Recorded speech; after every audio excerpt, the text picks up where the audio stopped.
Messieurs, dames, charmantes demoiselles, heureux de vous retrouver. Vous avez sans doute reconnu la fameuse danse Fortnite.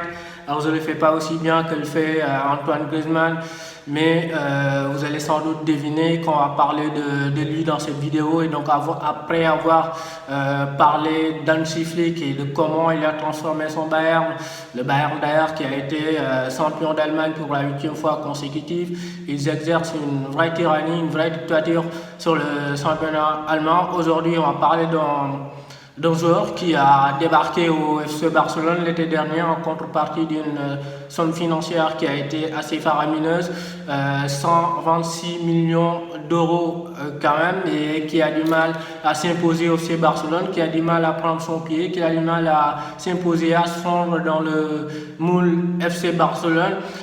Le malaise continue post-confinement ou pas. On a vu lors de la reprise face à Mallorca qu'il est sorti à l'heure de jeu.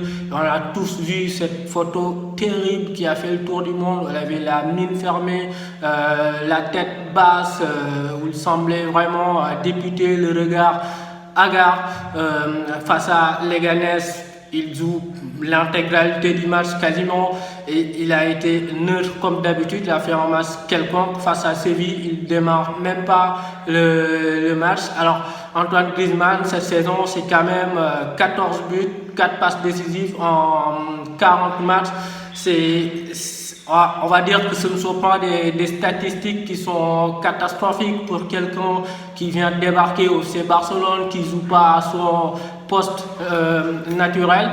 Mais bon, les statistiques, leur problème, c'est qu'elles ne disent pas tout. Et moi, je préfère m'attarder sur l'impact visuel, sur l'influence visuelle. Et actuellement, force est de constater qu'il n'a pas une grosse influence sur le jeu du FC Barcelone. Et donc, on va essayer dans cette vidéo de comprendre pourquoi ça ne marche pas pour le champion du monde français. Alors Antoine Griezmann, il a débarqué en Espagne il y a maintenant plus de 10 ans maintenant. C'est quelqu'un qui connaît très bien le pays, qui parle très bien l'espagnol. On va évidemment pas parler de difficultés d'adaptation géographique ou d'acclimatation pour Antoine Griezmann, mais c'est évidemment pas bête, pas idiot de parler de difficultés d'adaptation stylistique. Je vous apprends rien quand je vous dis qu'Antoine Griezmann, c'est en grande partie la France, c'est en grande partie l'Atlético de Madrid, l'éclair de son temps durant sa carrière de footballeur. Il l'a passé quasiment à l'Atlético et en équipe de France. Il y a eu bien évidemment au début de sa carrière la Real Sociedad. Mais voilà, l'Atlético de Madrid et l'équipe de France, ce sont deux équipes qui revendiquent un style de jeu, une culture footballistique qui va complètement à l'encontre de ce que revendique le FC Barcelone. L'Atlético de Madrid, l'équipe de France, c'est le football de transition, c'est le football d'épicier. On défend et quand on récupère le ballon, on se projette très vite vers l'avant. On joue par des transitions rapides, alors que le FC Barcelone, c'est le football de possession, c'est le football de position.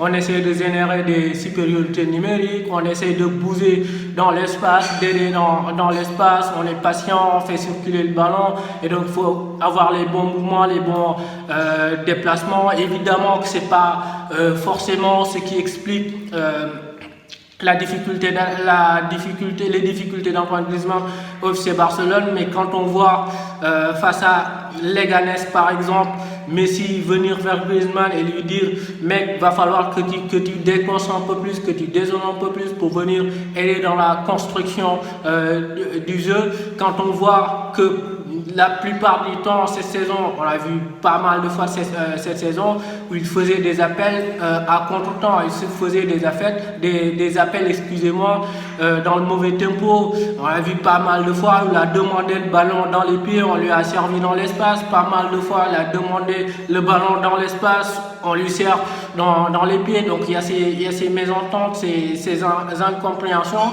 qui peut-être peuvent nous faire dire quelques difficultés à intégrer le logiciel FC Barcelone pour le moment. Et puis, quand il quitte l'Atlético de Madrid, où tu étais le centre du monde, le facteur X, le patron, celui autour de qui tout tournait, où tu étais le circuit de passe préférentiel, quand un mec il avait le ballon, il cherchait tout de suite Antoine Griezmann parce que vraiment c'était le détonateur, c'était le dynamiteur, je vais y arriver.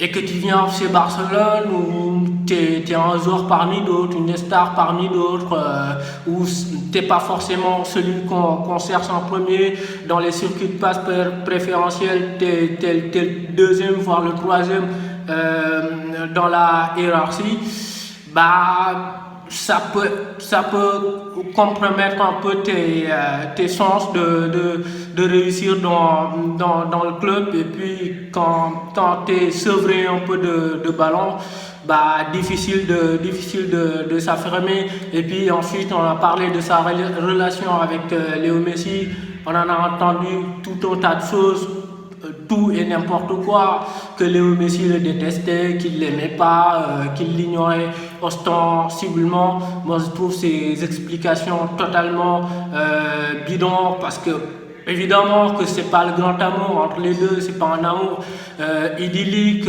ils vont pas faire des escapades ensemble, c'est pas le couple franco-allemand, ou si vous voulez le couple franco-argentin, si on replace un peu les choses dans leur contexte. Mais voilà, on a vu tellement de fois cette saison Messi offrir des offrandes à Griezmann. De notre côté, on a vu tellement de choses aussi, tellement de fois aussi Messi oublier Griezmann. Donc la vérité est à mi-chemin, on ne peut pas être tranché là-dessus, on ne peut pas s'attarder à trouver des explications là où il n'y en a pas. Aujourd'hui, une chose est sûre, c'est que en termes de complémentarité, en termes de complicité, d'alchimie, d'automatisme, les deux joueurs n'arrivent pas à se trouver sur le terrain. Alors la faute à qui? Un peu des deux. Peut-être que Griezmann ne fait pas bien les déplacements, sollicite pas assez bien fait pas assez bien les appels. Peut-être que Messi aussi est un peu moins mécanique dans son jeu avec Griezmann qu'il ne peut l'être par exemple avec Suarez. Peut-être aussi que le coach n'a pas encore trouvé une bonne animation, le bon système pour que les deux hommes s'épanouissent. Mais la question aujourd'hui, c'est quel système va bien pouvoir permettre à Antoine Griezmann de s'épanouir. Autant avec Valverde, on pouvait se dire qu'il n'y avait pas d'animation et que l'animation était nulle. Autant avec Quique Setien, même si bien évidemment tout n'est pas parfait, tout n'est pas rose avec lui, qu'il y a énormément de choses à dire sur lui, notamment sur certains de ses choix, mais on va dire que c'est un mec quand même qui tente énormément de choses, qui tente énormément de combinaisons.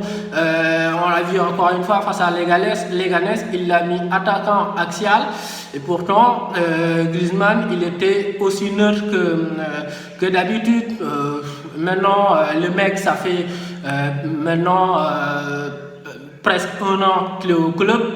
Va falloir trouver d'autres explications que celles qu'on nous sort d'habitude. Moi je vais mettre un peu les pieds dans le plat.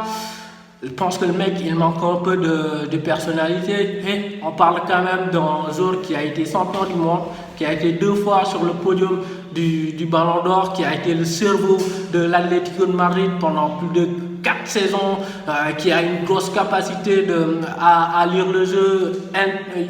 Il n'y avait pas mieux interprète de l'espace que lui, il comprenait parfaitement le jeu. Donc on n'est pas en train de parler de Valère Germain ou de Brandao. C'est quand même un mec qui est capable de prendre le ballon, d'essayer d'aller forcer la décision, d'essayer d'aller en 1 contre 1, essayer de dribbler, essayer de faire des différences. Mais quand on le voit jouer, on a l'impression qu'il est trop scolaire, qu'il est trop neutre, et qu'il ne prend pas assez de risques, qu'il ne prend pas assez ses responsabilités. Il n'y a pas d'étincelle dans son jeu, il n'y a pas de frisson dans son jeu. Quand il touche le ballon, il n'y a aucune excitation. Tout ce qu'il fait, c'est service minimum, contrôle, remise, il bonifie pas les ballons qu'il touche, et ça pour moi c'est assez problématique pour un joueur de sa classe, de sa trempe, de son casque. C'est vraiment déplorable. Après, on va se poser aussi la question à savoir est-ce que c'était pas une erreur de casting du côté du FC Barcelone. Trop tôt pour être affirmatif, mais il y a au moins une chose qui est certaine, on n'avait vraiment pas besoin de son profil du côté du FC Barcelone. Déjà quand il arrive, souvenez-vous, il y avait énormément de débats sur le poste qu'il allait occuper. Partant du poste-là, que le Barça joue invariablement dans un système de 4-3-3, il ne pouvait pas être ailier gauche parce que lui, c'est pas un ailier provocateur, type Robben, type Mahrez, type Ribéry, ces ailiers-là qui vont partir de l'extérieur pour rentrer vers l'intérieur et après armer des frappes. Deuxièmement, il y avait aussi Messi qui jouait à ce poste. Il ne pouvait pas jouer attaquant axial parce qu'il y a un indéboulonnable sur ce poste-là, c'est Luis Suarez. Attaque comme ailier gauche aussi, là où on le fait jouer cette saison, il pouvait difficilement s'imposer là-bas parce que c'est pas un ailier de percussion, un ailier de débordement. Et donc, quand il arrive, il connaissait tout ça. Et donc, pour revenir au manque de personnalité que j'avançais tout de suite, quand il arrive au club, il savait tout ça. Il savait qu'on n'allait pas lui donner des cadeaux. Il savait qu'il n'allait pas avoir son poste préférentiel, son rôle préférentiel. Parce que lui, son rôle préférentiel, c'est organisateur du jeu. C'est électron libre, graviter autour de l'attaquant, distiller des ballons, distribuer le jeu, être dépositaire. Et dans ce registre-là, il y a un petit numéro 10... argentin, meilleur joueur du monde, meilleur buteur, meilleur passeur, 699 buts au club, plus de 250 passes décisives. C'est sa zone, c'est son territoire, il le partage avec personne. Le dépositaire du jeu de FC Barcelone, c'est Messi. Et de ce point de vue-là, il ne pouvait pas prétendre à occuper ce rôle-là. On ne pouvait pas lui assigner ce rôle-là, et donc c'était à lui de se régénérer, de trouver d'autres ressources mentales, d'autres ressources techniques pour pouvoir s'imposer. Et puis l'éternelle question, l'éternel débat, la politique sportive du FC Barcelone qui est complètement désastreuse.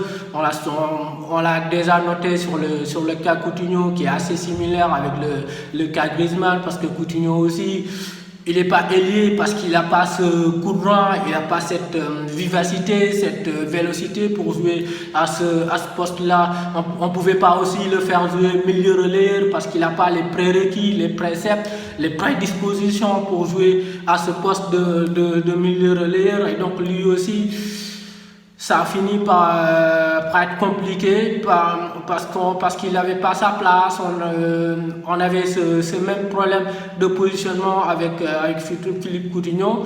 Et l'enseignement qu'on peut tirer de cela, c'est qu'aujourd'hui dans le football, il ne suffit pas simplement d'acheter très onéreux, d'acheter des noms bling bling, des noms bankable, mais le plus important c'est d'acheter des profils pour la structure cohérente de l'équipe, parce qu'aujourd'hui quand on voit par exemple un Braithwaite qui n'a pas coûté une fortune et dont on se moquait beaucoup de son transfert au FC Barcelone, et ce qu'il apporte, c'est le jour et la nuit par rapport à Griezmann, même si Braithwaite lors de son dernier match il a été assez neutre.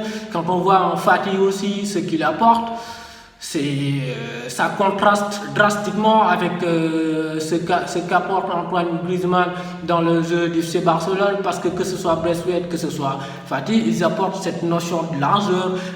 Ils vont prendre constamment l'espace, prendre la profondeur pour faire reculer le bloc adverse. Et aujourd'hui, c'est tout ce que tu as besoin dans ton animation offensive pour être intimidant, pour avoir une capacité de nuisance qui est assez effrayante.